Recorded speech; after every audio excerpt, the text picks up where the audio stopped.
zna i kakva je uloga jednoga puža. Da li samo da pužica ima muža? Zamisli, čitavu kuću sobom vuče, tako sutra danas isto, ama i juče. Tačno da kad ovaj puzik miže, uprkos tome uvek taj kući stiže. Istina je, rogovi njegovi ne padu, nosi ih tek da ispoštuje modu. Vidiš ti negde, rosne je trava, iz nje provirit će i njegova glava. A gde vidiš jednoga ovoga svarta kraj njega, evo i njegovog brata. Ako ti dakle teška nužda nije, ne teraj ga u kućici da se krije. Nek stazama užim, tamo hita, samo on zna kuda i zašto skita.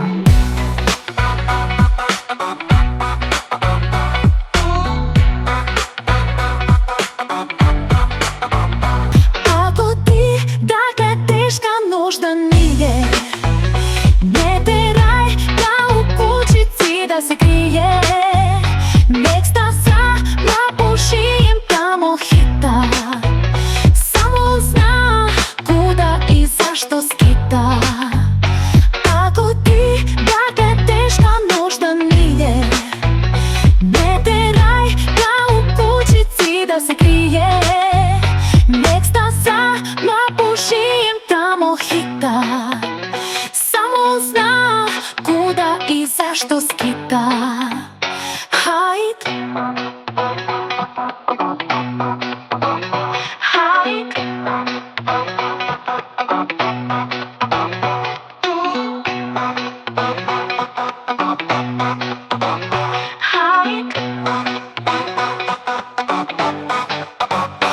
Ako ti dakle teška nužda nije, ne teraj ga u kućici da se krije.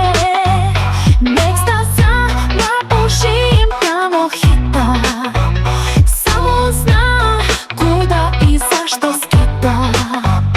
Hajd,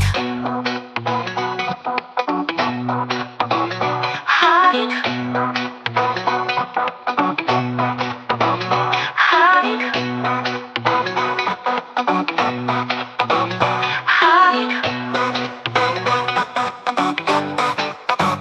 hajd. Tačno da kad ovaj puzik miže, uprkos tome uvek taj kući stiže. Istina je, rogovi njegovi ne padu, nosi ih tek da ispoštuje modu. Vidiš ti negde, rosne je trava, iz nje provirit će i njegova glava. A gde vidiš jednoga ovoga svarta kraj njega, evo i njegovog brata. Ako ti dakle teška nužda nije, ne teraj ga u kućici da se krije. Nek stazama užim, tamo hita, samo on zna kuda i zašto skita.